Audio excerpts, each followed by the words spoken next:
Seorang ulama mengatakan, man qama bihurmati Ramadan hafizahullahu min Ramadan ila Ramadan.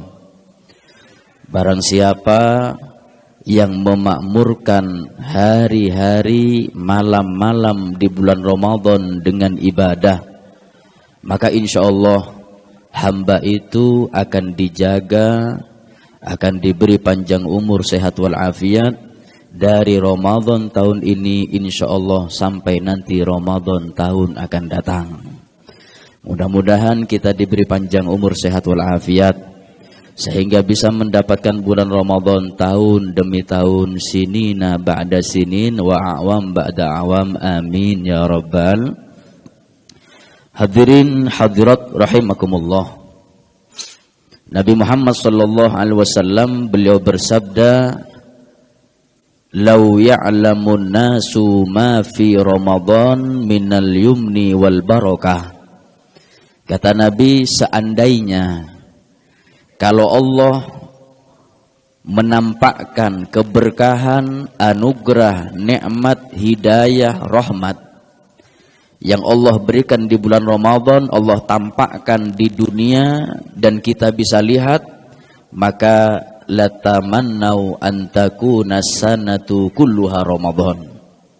Kalau Allah tampakkan keberkahan yang Allah berikan di bulan Ramadan ini, ditampakkan kepada kita, maka dijamin semuanya di antara kita menginginkan dan meminta kepada Allah 1 tahun bulan Ramadan semuanya. Bagaimana tidak barokah? Ibadah yang sunnah yang kita kerjakan diberi pahala wajib oleh Allah Subhanahu wa ta'ala. Apapun ibadah sunnahnya. Jangan kita mengkhususkan ibadah sunnah hanya sholat sunnah saja, tidak. Apapun ibadah sunnahnya ketika dilakukan di bulan ini, bulan Ramadan, diberi pahala wajib oleh Allah. Apapun saja. Kita masuk ke masjid dengan memakai kaki kanan, keluar nanti dari kiri, itu sunnah. Tapi ketika kita lakukan di bulan ini, bulan Ramadan, diberi pahala wajib oleh Allah. Kita masuk kamar mandi, memakai kaki kiri, keluarnya dengan kaki kanan, itu sunnah. Tapi ketika kita lakukan itu di bulan Ramadan, diberi pahala wajib oleh Allah. Kita senyum kepada sesama muslim, itu sunnah. Tapi kita kerjakan di bulan Ramadan, itu mendapatkan pahala wajib oleh Allah. Kita membaca Al-Quran di bulan Ramadan, itu hukumnya sunnah. Tapi ketika kita membaca Al-Quran di bulan Ramadan, diberi pahala wajib oleh Allah. Semuanya ibadah sunnah diganjar pahala wajib oleh Allah, dan ibadah yang wajib dilipat gandakan 70 kali lipat oleh Allah Subhanahu wa ta'ala. Makanya siapapun hamba yang bahagia dengan datangnya bulan Ramadan, harramallah jasadahu 'alan niran. Kata ulama, siapapun hamba yang bahagia dengan masuknya bulan Ramadan, Allah akan haramkan jasadnya nanti tidak disentuh oleh api nerakanya Allah. Kenapa bisa seperti itu? Iya. Orang yang senang dengan datangnya bulan Ramadan, dia adalah seseorang yang sudah memakmurkan syiar-syiar dan mengagungkan syiar-syiarnya Allah. Allah Subhanahu wa ta'ala mengatakan dalam Al-Quran, wa may yu'azzim sya'airallah fa innaha min taqwal qulub. Siapapun hamba yang mengagungkan, memakmurkan syiar-syiarnya Allah, syiar agama Islam, maka hamba itu mempunyai hati yang iman dan takwa kepada Allah. Kita tahu dan sudah kita hafal, bulan Ramadan adalah paling afdolnya bulan dan merupakan syiar-syiar agama Allah. Siapapun yang memakmurkan bulan Ramadan, maka dialah hamba yang mempunyai iman dan takwa kepada Allah Subhanahu wa ta'ala. Kita nggak bisa bayangkan berapa pahala kita yang kita gunakan untuk ibadah di bulan Ramadan. Yang sunnah diberi pahala wajib, yang wajib dilipat gandakan oleh Allah. Belum lagi nanti di bulan Ramadan ada 1 malam, yang 1 malam ini lebih baik daripada 1000 bulan, yaitu malam Lailatul Qadar. Kita bisa bayangkan di malam Lailatul Qadar bukan sama. Allah mengatakan khairun min alfi syahrin, lebih baik malam itu daripada 1000 bulan.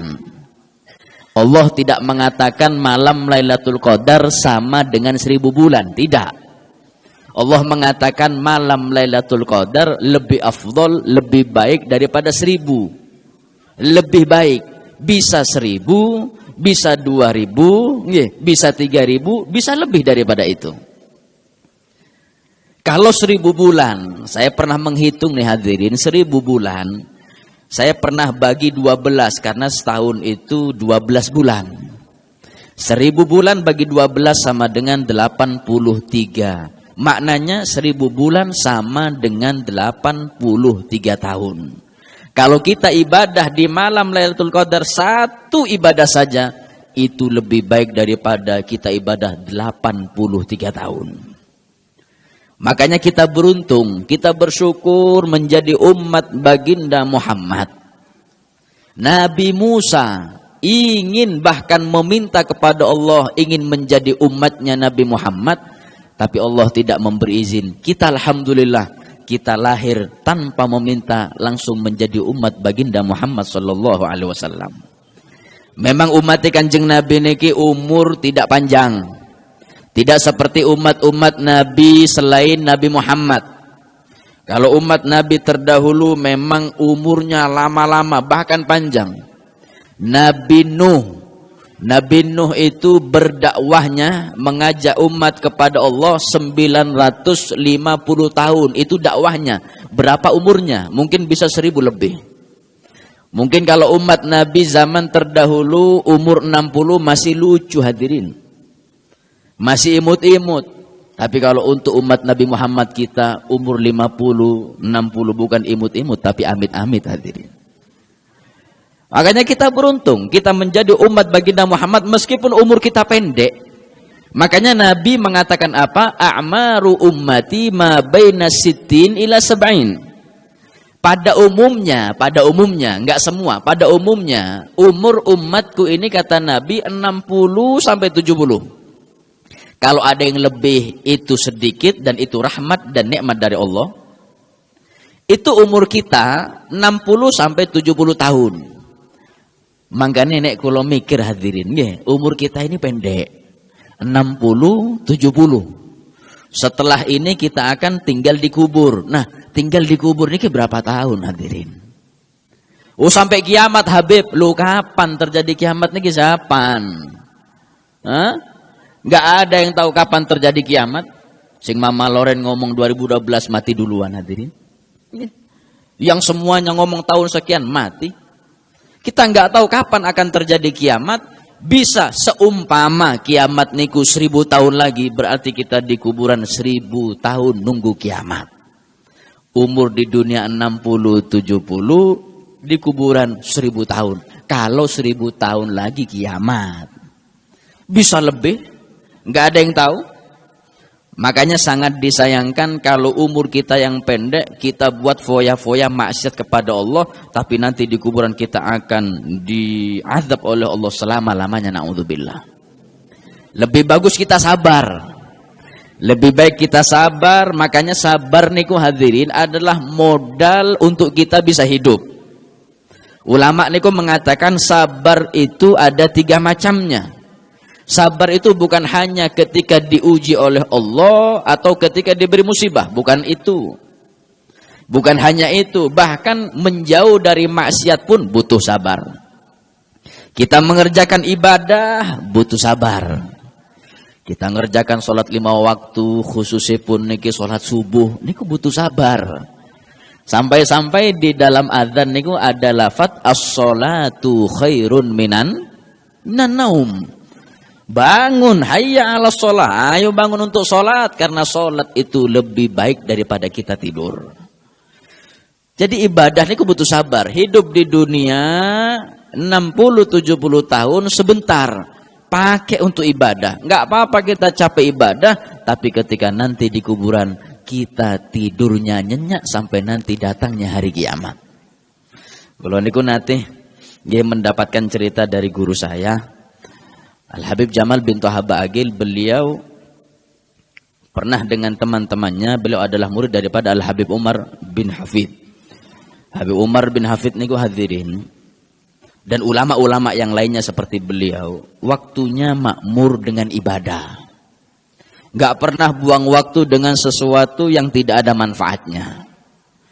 Yang saya tahu niku Habib Umar niku nek tiap tahun datang ke Indonesia, niku nggak ada istirahat hadirin.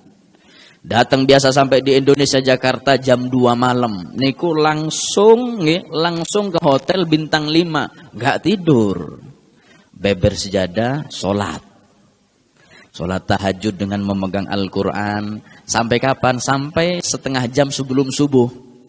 Setengah jam sebelum subuh niku manggil santri-santri ini, pengajian atau baca zikir bersama-sama sambil nunggu subuh. Setelah masuk subuh, sholat subuh berjamaah, zikir. Setelah itu pengajian dengan santri-santrinya yang ada di hotel biasanya. Sampai kapan? Sampai masuk waktu duha. Waktu duha langsung tidur? Tidak. Waktu duha niku selesai pengajian, santrinya disuruh istirahat. Beliau niku beber sejadah malih, sholat duha 8 rakaat dengan memegang Al-Quran. Setelah itu sarapan. Sarapan itu ya Allah, memang humumuhum ghairul batan. Ya, tujuan mereka para ulama itu hidup di dunia bukan untuk perut saja hadirin. Makan niku untuk nyambung hidup supaya bisa ibadah. Beda dengan kita, hidup kita untuk makan. Ulama niku sedikit-sedikit makan, kalau kita makannya sedikit, kalau kita sedikit-sedikit makan. Makan cuman sedikit, kemudian sudah istirahat setengah jam, 1 jam paling lama, mulai acara pertemuan 1000 ulama, ngisi acara sini sampai malam. Ada satu santri beliau niku mengatakan, Habib, saya lihat jadwal jenengan niki padat. Coba jenengan niku sisakan waktu 4 jam atau 5 jam untuk istirahat. Jangan nerima acara. Jangan dakwah, istirahat tok wis. Namanya santri. Nggih, sayang kepada gurunya. Kata Habib Umar niki, enggak. Nggih. Di dunia ini enggak apa-apa saya capek ibadah. Kapan tidurnya Habib? Nanti kalau sudah masuk kuburan, insya Allah tidur saya nyenyak. Niku hadirin. Kalau kita kan beda, masuk kuburan baru sadar Allah wis mati. Maka daripada itu gunakan bulan Ramadan ini, bulan yang penuh dengan barokah, dengan anugerah, nikmat, rahmat dari Allah Subhanahu wa taala. Jangan kita buang waktu di bulan Ramadan, apalagi maksiat di bulan Ramadan. Naudzubillah. Barang siapa yang maksiat di bulan Ramadan akan menjadi musuhnya bulan Ramadan. Barang siapa yang lalai kepada Allah akan jauh dari rahmat dan nikmat dari Allah di bulan Ramadan. Pernah satu hari Nabi Muhammad diriwayatkan nanti di hari kiamat, ketika Rasulullah melewati satu kaum, yang kaum ini dicambuk oleh malaikat sebelum dicambuk di neraka Allah Subhanahu wa taala. Dicambuk oleh malaikat, Nabi Muhammad lewat di hadapan kaum itu, dan kaum itu adalah umat Kanjeng Nabi Muhammad. Nabi Muhammad lewat di hadapan mereka, salah satu mereka menarik baju Nabi Muhammad dan mengatakan, "Ya Rasulullah, syafi'ni ya Rasulullah fa inna min ummatik." Ya Rasulullah, tolong kami ya Rasulullah, kami ini adalah umatmu wahai Rasulullah. Kita punya Nabi niki, Nabi Muhammad niki paling istimewa, paling afdolnya Nabi. Paling rahmat kepada umatnya. Jangankan rahmat untuk menolong mensyafaati umatnya, bahkan panas dan sakitnya sakaratul maut kita separuh sudah ditanggung oleh Nabi Muhammad ketika Nabi sakaratul maut. Nabi mana hadirin yang seperti ini? Enggak ada. Ketika dicabut nyawanya oleh malaikat Israel, Nabi Muhammad mengatakan, "Ya Israel, pelan-pelan, sangat sakit wahai Israel." Kata Israel, "Ya Muhammad, ini cara yang paling halus aku mencabut nyawa hambanya Allah. Ya kepadamu ini." Nabi Muhammad bertanya, "Wahai Israel, apakah umatku nanti merasakan sakit seperti ini ketika sakaratul maut?" Kata Israel, "Bisa seperti ini dan bisa lebih lagi daripada seperti ini." Apa kata Nabi? Masya Allah, Nabi kita ini kasih sayangnya besar hadirin. Kata Nabi kita, separuh sakit sakaratul maut umatku aku tanggung saat ini wahai Israel. Kita punya Nabi, Masya Allah. Ketika dimintai pertolongan oleh umatnya, oleh kaumnya, yang dicambuk oleh malaikat sebelum nanti di hari kiamat, sebelum nanti di nerakanya Allah, Nabi mau mengangkat tangan berdoa, meminta pertolongan untuk mereka kepada Allah. Sing malaikat nyambuk niku mengatakan, ya Rasulullah, inna khusmahum Ramadan. Ya Muhammad, kami cambuk mereka karena mereka adalah musuhnya bulan Ramadan. Yang awalnya Nabi mengangkat tangan mau berdoa, Nabi menggagalkan doanya. Nabi mengatakan, ana bariun mimman khasmuhu Ramadan. Aku lepas tangan, aku angkat tangan, gak bisa menolong siapapun yang menjadi musuhnya bulan Ramadan. Maka daripada itu hadirin yang dirahmati oleh Allah, kita jangan ingin berburu-buru keluar dari bulan Ramadan. Sebagaimana seseorang yang masuk bulan Ramadan bahagia dengan bulan Ramadan tanda iman, dan orang yang ingin selesai bulan Ramadan cepat selesai itu tanda kemunafikan di hatinya, naudzubillah. Zaman saat ini Masya Allah nggih, baru sehari niku puasa, langsung nulis status di WhatsApp-nya 29 hari lebaran. Oke, buru-buru mau lebaran niki wonten napa? Ini hamba yang belum tahu berapa banyak anugerah yang Allah berikan, berapa banyak nikmat, rahmat yang Allah berikan di bulan Ramadan. Hadirin yang dirahmati oleh Allah Subhanahu wa taala, makmurkan dengan ibadah. Ibadah apa? Ibadah apapun. Yang penting kita bisa lakukan dengan istiqomah. Jangan hanya tergiur mendengar ke bulan Ramadan kita sebanyak-banyaknya ibadah, kita forsir. Jangan. Karena Nabi mengatakan khairul a'mal adwamuha wa in qallat. Paling afdolnya amal ibadah, maknanya yang sunnah nggih, bukan yang wajib. Paling afdolnya amal ibadah yang sunnah yang bisa kita lakukan secara kontinu, istiqomah, rutin, meskipun ibadah yang sunnah itu yang kita lakukan sedikit atau tidak banyak. Sing sunnah, sing wajib tetap harus dilakukan. Kadang zaman saat ini salah paham.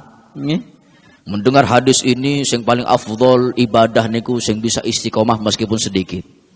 Akhirnya sholatnya cuma 3 waktu tok. Zuhur, asar, maghrib. Nah ditanya loh, enggak sholat subuh? Gak beb, yang penting istiqomah. Enggak sholat subuh yang penting istiqomah, zuhur, asar, maghrib. Salah.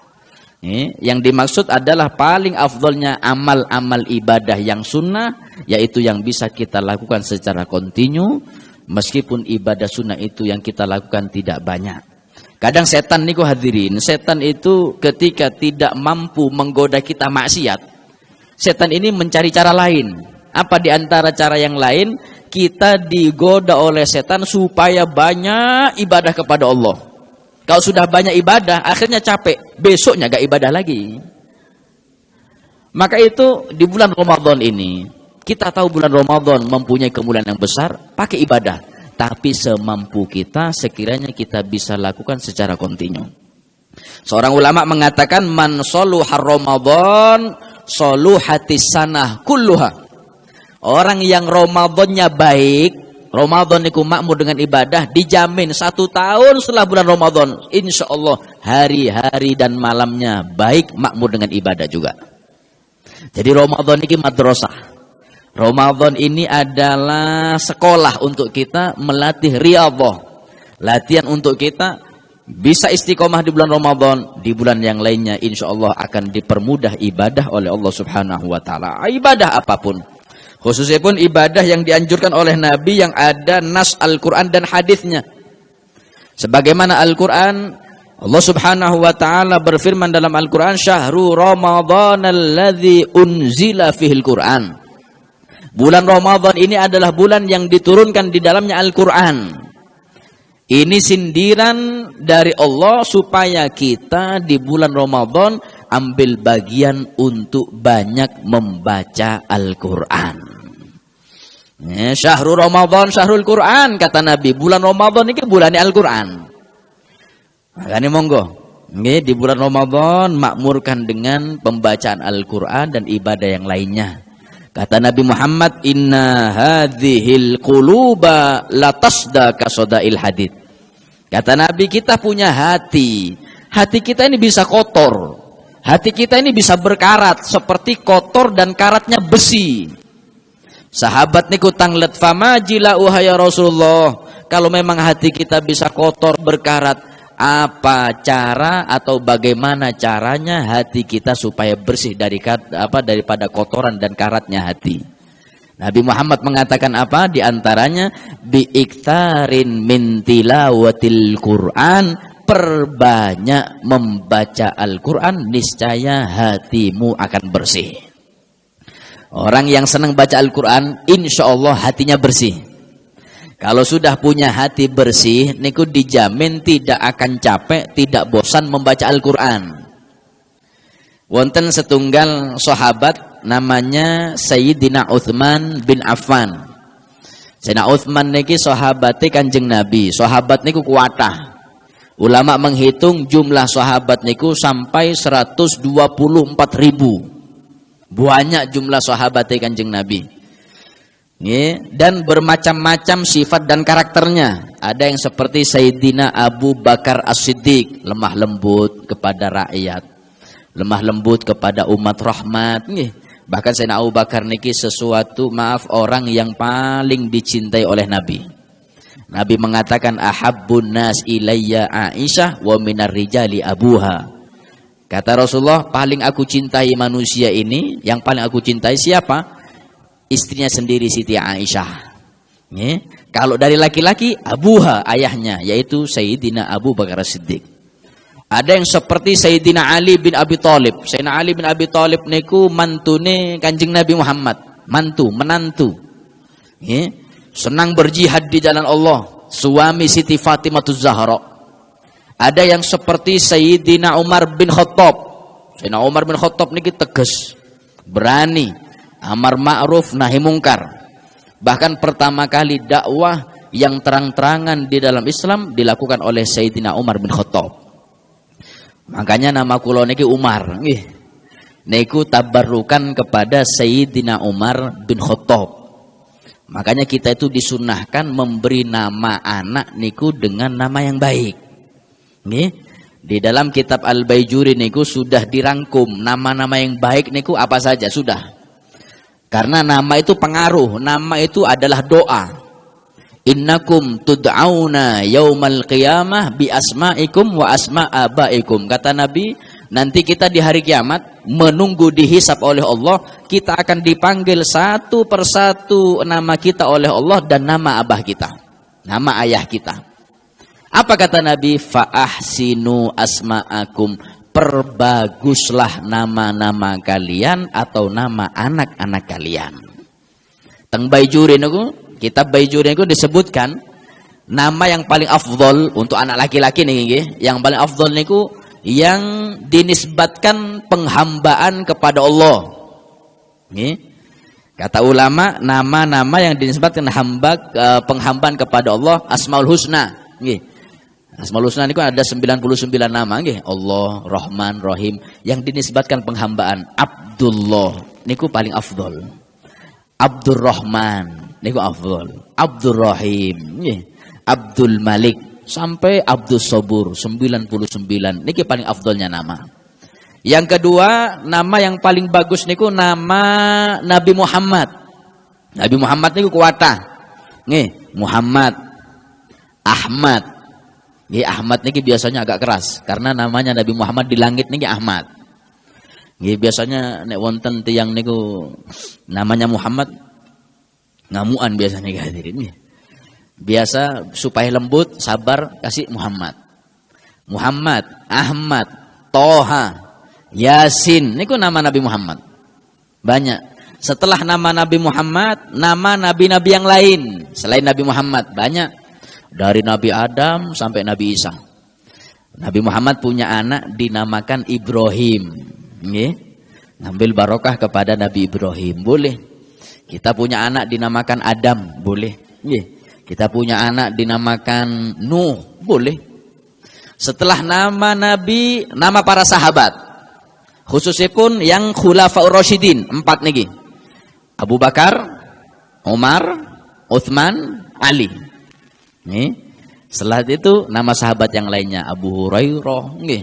Kemudian Abdullah bin Zubair dan lain-lainnya. Setelah nama sahabat, nama-nama ulama niku juga bagus.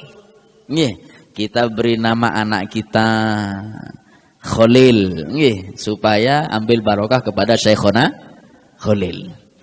Kita beri nama Abdul Hamid, nggih, barokah kepada Kiai Hamid Pasuruan. Bagus, nggih. Setelah itu nama dengan bahasa ajami, bahasa masing-masing. Tapi ingat maknanya dengan makna yang baik. Nggih. Sinten nama jenengan? Sugeng. Nek selamat. Nggih, enggak apa-apa, bagus. Enggak apa-apa. Karena Nabi niku mengatakan ahsinu asma'akum, perbagus nama kalian, bukan pakai bahasa Arab nama kalian, bukan. Perbagus nama kalian. Kadang tiang sakniki nggih fanatik dengan suku atau ras. Nggih. Kadang banyak Habib, kula niku baru lahir anak saya minta nama Habib. Kadang saya kasih nama Salim. Salim niku bahasa Arab artinya selamat. Nggih, selamat. Terus niku jawab biasa nih, kula niku sanes Arab Habib nggih. Kula niku Jawi. Nggih pun gampang nggih. Gak mau Salim, gak mau. Wis ubah selamat, mari. Artinya Salim nggih, selamat nggih. Salim sama. Nggih. Kadang saya kasih Muhammad. Waduh, Beb, kula niki Jawi sanes Arab. Gak mau Muhammad, gak mau. Muhammad niku artinya terpuji. Jenengan Jawi nggih, ubah Pujianto, mari. Lho nggih, Pujianto nggih Muhammad Pujianto. Nggih. Kasih nama sinten malih nggih. As'ad niku bahasa Arab artinya beruntung. Nggih, enggak mau As'ad, kasih untung, bejo. Mari, nggih. Enggak usah ribet, enggak usah ruwet nggih, masalah nama niki. Apa bedanya Habib? Beda. Apa bedanya? Enggak ada. Nggih, selamat niku nggih, Salim selamat. Napa malih As'ad niku beruntung, nggih untung niku As'ad. Cuman bedanya nggih, nek untung niku tukang ojek, nek As'ad kiai. Ngoten nggih. Enggak kebalik hadirin nggih, enggak kebalik nggih. Jenengan hadir pengajian sinten Kiai As'ad, naik ojek sinten Untung. Enggak kebalik nggih. Nah, pengajian sinten Kiai Untung, ojek sinten As'ad. Enggak mungkin nggih. Berarti napa? Bahasa Arab niku wonten barokahnya sendiri. Selain bahasa Nabi Muhammad, bahasa Arab itu punya keberkahan, bahasa lughatu ahlil jannah, bahasa surga. Yang penting ada maknanya. Jangan kita lihat di Google. Loh, zaman saat ini menentukan nama anak di Google. Kita tidak tahu siapa sing posting di Google dan itu mempunyai tujuan. Nggak tahu orang alim, nggak tahu orang Islam atau non Muslim yang majang, kita tidak tahu. Atau kenapa? Tanya ulama. Tanya ustad, mereka punya ilmu. Kalau niku natih akikoh niku acara akikoh teng Jambi. Anaknya perempuan. Saya tanya, nama anak perempuannya siapa? Saya bacakan Al-Fatihah. Dikasih, nggih, singkat hadirin, nggih. Namanya Bella. B-E-L-A. Kata saya nama lengkapnya sinten niki Nabila, nopo Salsabila. Nek Nabila niku perempuan sing cerdas, pintar. Nek Salsabila niku perempuan yang cantik akhlaknya atau hatinya. Kata bapak ini ku mboten Beb, cuman Bella niki.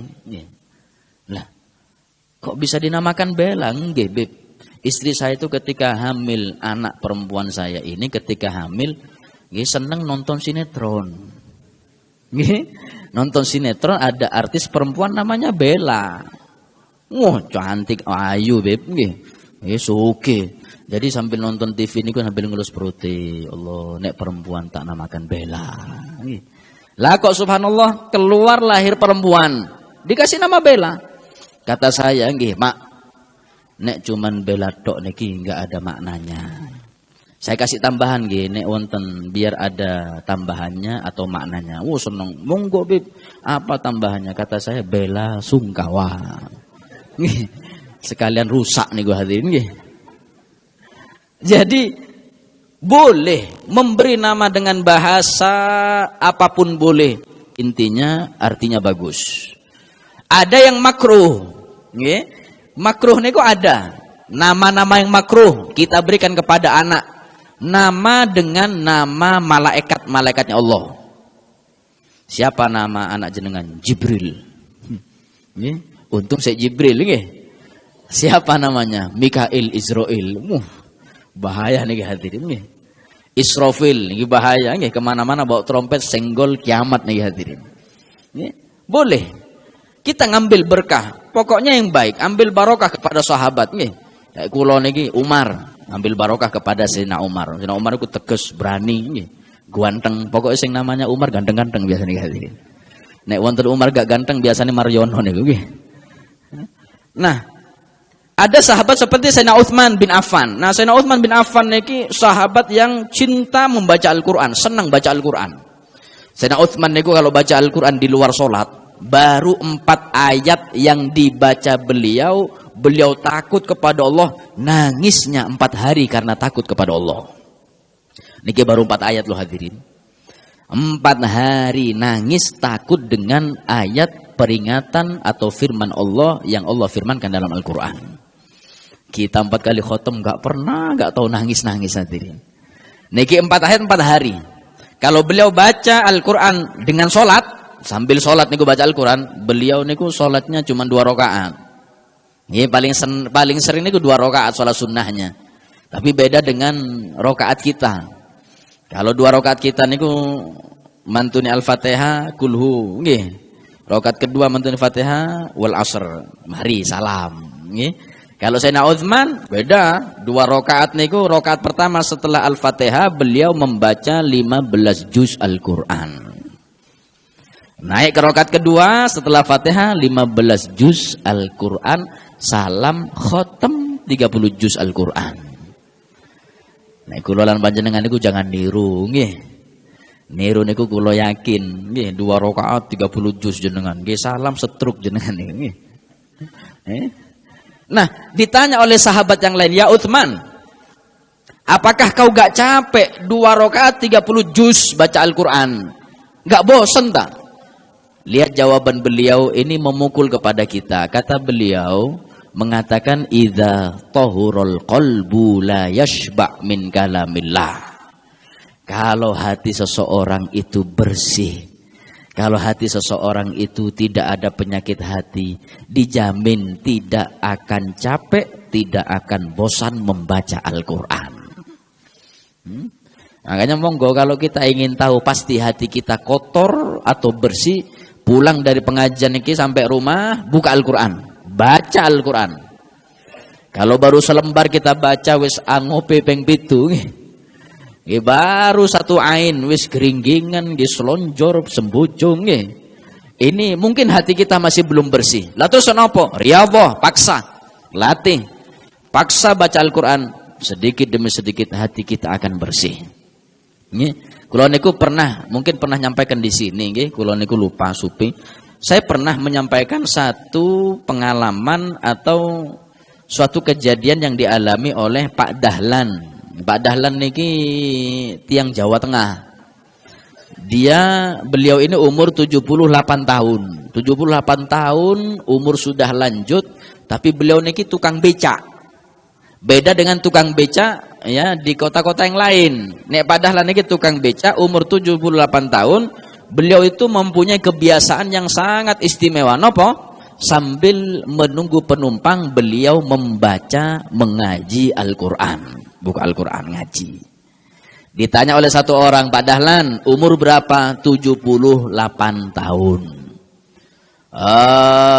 Sudah rutin menunggu penumpang dengan baca Al-Qur'an ini sudah berapa tahun? Kata beliau, "Alhamdulillah, kula niku rutin nunggu penumpang sambil baca Al-Quran sudah saya lakukan alhamdulillah 33 tahun.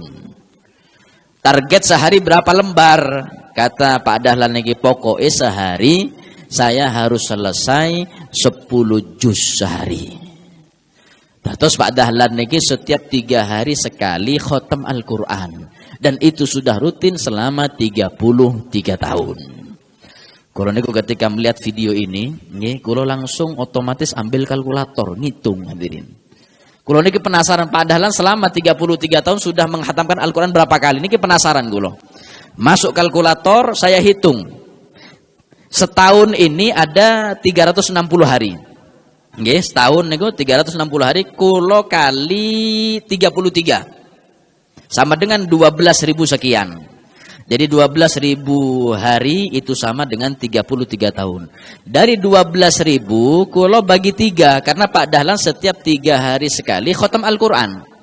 12.000 hari bagi 3 sama dengan Pak Dahlan sudah menghatamkan Al-Qur'an selama 33 tahun sebanyak 4.000 kali khatam Al-Qur'an. Ini selama 33 tahun Pak Dahlan umur 78 tahun sudah menghatamkan 4.000 kali khatam Al-Qur'an. Kula lan panjenengan setahun niki, setahun berapa kali khatam Al-Qur'an? Nggih. Kadang 1 juz gak khatam-khatam setahun niku hadirin. Nek juz buah-buahan khatam nggih. Malam pertama buka juz jeruk nggih. Besoknya juz apukat khatam niku 30 nggih. Kalau juz Al-Quran nggak ada 1 juz pun kadang kita belum menghatamkan 1 juz belum selesai. Maka itu hadirin yang dirahmati oleh Allah, ini bulannya Al-Quran. Jangan kita buang waktu kita dengan sesuatu yang tidak ada manfaatnya. Min husnil islamil mar'i tarkuhu ma la ya'ni. Kalau kita ingin tahu orang Islam itu baik atau tidak, dilihat amalnya. Kalau orang itu tidak pernah membuang waktunya dengan sesuatu yang tidak ada manfaatnya, berarti orang ini Islamnya baik. Maka itu ayo, kita berada di bulan Ramadan, jangan buang waktu kita, jangan buang hari-hari di bulan Ramadan, karena ini penuh dengan barokah, penuh dengan ampunan, penuh dengan rahmat dari Allah Subhanahu wa Ta'ala. Terutama rahmat, ini 10 hari pertama, penuh dengan rahmati Allah Subhanahu wa Ta'ala. Hati-hati, jangan maksiat yang maksiat itu bisa menggagalkan rahmati Gusti Allah. Apa saja? Banyak. Yang pertama, qati'u rahimin. Orang yang senang mutus tali silaturahmi niki bisa menggagalkan orang itu dapat rahmati Allah Subhanahu wa Ta'ala. Dan orang yang senang menyambung tali silaturahim mendapatkan jaminan dari Gusti Kanjeng Nabi. Nabi Muhammad mengatakan, man sarrahu ayyumadda lahu fi umrih wa yuwassa' lahu fi rizqih wa tudfa' anhu maitatu su'. Kata Nabi, siapapun yang ingin diberi panjang umur, sehat wal afiat, diluaskan rezekinya, yang ingin matinya husnul khotimah, kata Nabi apa? Falyasil rahimah, sambunglah tali silaturahim. Yang kedua, jaga ketakwaannya kepada Allah. Lihat nggih? Nabi mengatakan sambunglah tali silaturahim. Maknanya Nabi mengatakan sambung, maknanya tali silaturahim sebelumnya niku terputus. Nabi mengatakan dalam sabda lain, laisal wasil bil mukafi. Orang yang hakikatnya menyambung tali silaturahim itu bukan kebaikan dibalas dengan kebaikan, bukan menyambung. Tetangga berbuat baik kepada kita, kita balas dengan kebaikan. Itu bukan menyambung tali silaturahim, itu menjaga dan memperkuat tali silaturahim. Wa innamal wasil, hakikatnya orang yang nyambung tali silaturahim siapa? Alladzi idza qutiat rahimuhu wa salaha. Orang yang nyambung tali silaturahim, mereka yang tali silaturahmi itu diputus oleh orang lain, dia tetap usaha untuk menyambungnya. Niku nyambung tali silaturahim. Ketika orang lain rasan-rasan jenengan ridho, jenengan ikhlas, jenengan memberi maaf sebelum dimintai maaf, berarti jenengan adalah orang yang menyambung tali silaturahim. Ketika orang lain iri kepada jenengan doakan orang itu dengan doa baik, doakan dapat rezeki lebih sukses daripada jenengan, itu berarti jenengan menyambung tali silaturahim. Nggak ada manfaatnya ibadah sebanyak apapun rakaat sholatnya, hari-hari yang dibuat puasa, tapi kalau punya hati dendam, mutus tali silaturahim, gagal dapat rahmat Gusti Allah. Bahkan kalau tidak tobat sampai mati, matinya su'ul khotimah. Saya tutup dengan satu kisah, hadirin. Di dalam kitab Irsyadul Ibad niku disebutkan Ada di zaman Al-Imam Ibnu Hajar Al-Asqalani, ada satu orang kaya. Orang kaya ini membawa uang tunai banyak. Zaman dahulu niku nggak ada kartu ATM, nggak ada bank. Jadi bawa uang tunai banyak, berangkat ke Mekah. Niatnya mau melaksanakan ibadah haji. Ketika sampai di Mekah ini orang kaya ini kemikir, kalau saya melaksanakan ibadah haji dengan membawa uang, nggak bakal fokus, takut uangnya hilang. Akhirnya uang itu dititipkan di satu orang di Mekah. Satu orang ini ustadz, guru ngaji, dia ahli ibadah, bahkan terkenal amanah semekah di dalam menjaga barang titipan. Dititipkan. Setelah dititipkan, sudah orang kaya ini melaksanakan ibadah haji. 10 hari setelah ibadah haji, diambil uang. Ini diketok pintu rumah yang terkenal amanah. Assalamualaikum. Yang keluar itu putranya. Kata orang kaya ini, maaf, saya mau ketemu dengan bapakmu atau ayahmu. Kata anaknya, ada keperluan apa? Saya mau mengambil uang yang saya titipkan kepada ayahmu 10 hari yang lalu. Anaknya ini mengatakan, innalillah, ngapunten sakderenge. Lho nopo? 2 hari kemarin ayah saya sudah meninggal dunia. Loh, gak urusan aku nggih. Kata orang kaya, gak urusan. Yang penting uang saya mana? Mau ayahmu meninggal, gak meninggal, uang saya mana? Kata anaknya, ya di situ masalahnya. Ayah saya ini terkenal amanah semekah di dalam menjaga barang titipan, gak ada yang tahu. Bahkan anaknya saya sendiri gak ada yang tahu di mana ayah saya menyimpan barang titipan. Loh, gak ada wasiat? Gak ada. Sampai mati pun gak ada wasiat. Wah. Terus sok nopo niki? Nggih ngapunten nggih, saya juga nggak paham. Bukan hanya jenengan yang kesini, banyak yang menitipkan barang di masa hidup almarhum ayah saya, tapi saya nggak tahu di mana diletakkan barang titipan itu. Sumpek niki, nggak ketemu uangnya, akhirnya jalan di kota Mekah, kepanggih setunggal tiang soleh. Ya kita bahasakan wali Allah, ulama. Nggih. Niki sumpek ketemu ulama mulai curhat nggih. Yang zaman saat ini kan ngoten nggih. Bangkrut larinya kemana? Ya ustaz nggih. Ulama nggih. Yai kula niki bangkrut nggih. Minta amalan nopo baru ngamal nggih. Salat duha baru kenceng di masjid nggih. Tapi sudah kaya lali nggih. Nah niki datang ke ulama, dia curhat. Kiai kula niki badhe curhat. Curhat nopo? Kula niki gak ada masalah. Punya masalah, saya nitipkan uang ke satu orang, ini terkenal amanah. Cuman masalahnya, 2 hari sebelum saya ambil uangnya, orang ini meninggal. Dan anaknya nggak tahu di mana almarhum ayah menyimpan barang titipan termasuk uang saya. Solusinya bagaimana? Namanya wali Allah, orang yang dekat kepada Allah. Niku mempunyai pandangan yang itu cahaya dari Allah Subhanahu wa taala. Mengeluarkan karomahnya. Kata Kiai, ya sudah, jangan khawatir, saya kasih jalan keluar.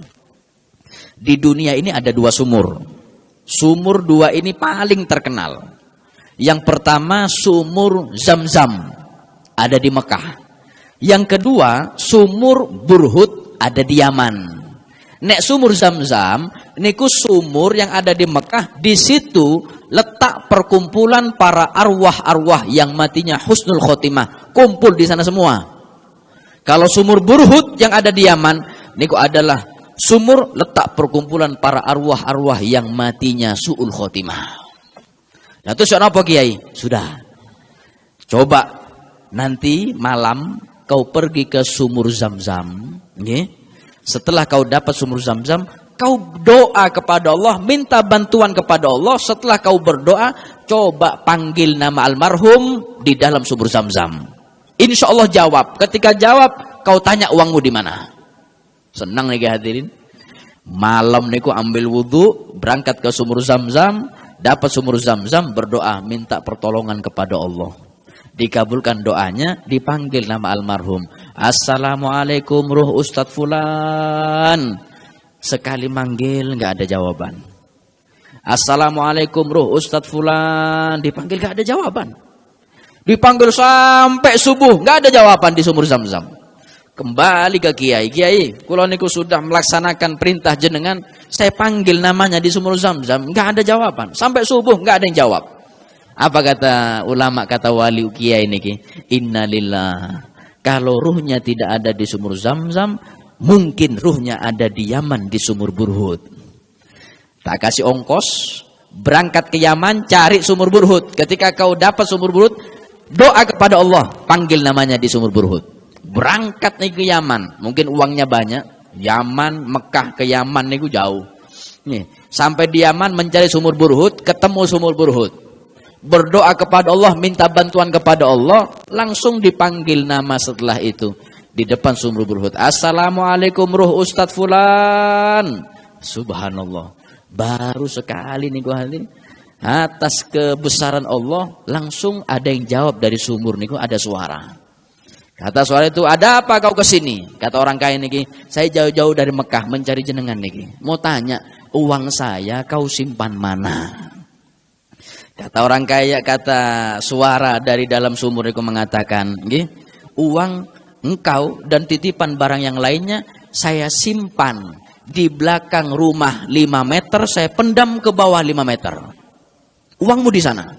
Sekarang kau kembali ke Mekah, sampaikan ini kepada anak saya. Ambil uangmu di sana dan barang titipan semuanya di sana. Senang mendapatkan jawaban, cuman orang kaya niki penasaran. Tanya, Ustadz, ngapunten. Nggih, kula niki badhe tanglet. Lho napa jenengan niki ruhnya kok di sumur Burhud? Bukan di sumur Zam-Zam. Jenengan niki kan ahli ibadah, terkenal ustadz, guru ngaji, terkenal amanah semekah. Lah kok ada di sumur Burhud? Bukannya di sumur Zam-Zam. Kata suara itu mengatakan, betul, kula niki ahli ibadah, guru ngaji, kula niki paling amanah semekah. Cuman saya punya satu maksiat, belum sempat taubat kepada Allah. Apa maksiat jenengan Ustaz?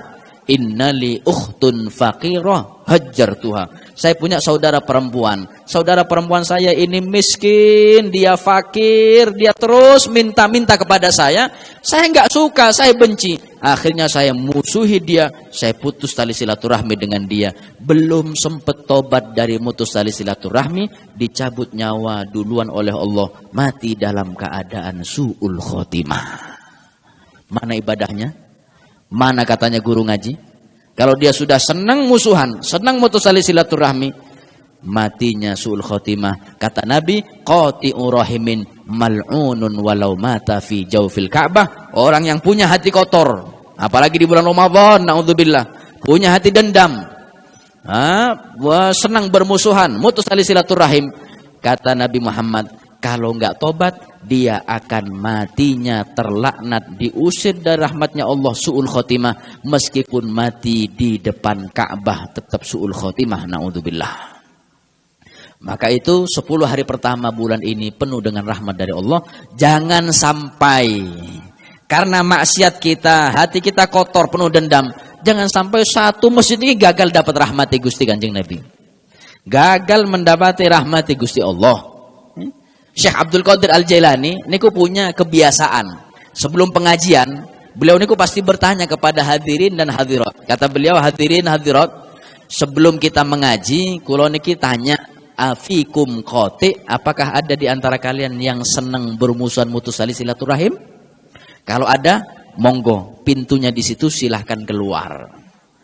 Lu kenapa? Karena beliau mengatakan rahmati Allah gagal turun di satu kaum kalau ada di antara kaum itu mutus tali silaturahmi. Mudah-mudahan dengan barokah pengajian ini, insya Allah ikatan persaudaraan kita lebih kuat dan ikatan silaturahmi kita menjadi terjaga, dan insya Allah kita diberi panjang umur, sehat walafiat, diluaskan rezeki kita, mati kita nantinya husnul khotimah, panjang umur, sehat walafiat, diberi anak keturunan solihin solehat, dan insya Allah yang hadir kumpul di dunia, insya Allah kumpul nanti di surga bersama Nabi Muhammad sallallahu alaihi wasallam. Allahumma ja'al jam'ana hadha jam'an marhuma wa tafarruqana min ba'di tafarruqan ma'suma wa la taj'al fina wa la ma'na syaqiyan wa la mahruma. Allahumma inna nas'aluka husnal khatimah. Allahumma inna nas'aluka husnal khatimah. Allahumma inna nas'aluka husnal khatimah. khatimah ba'da tulil umri fi sihhatin wa lutfin wa afiyah wa na'udzubika min su'il khatimah. Rabbana atina fid dunya hasanah wa fil akhirati hasanah wa qina adzabannar. Wa sallallahu ala sayyidina Muhammadin wa ala alihi wa sahbihi wasallam walhamdulillahi rabbil alamin bi barakatil Fatihah.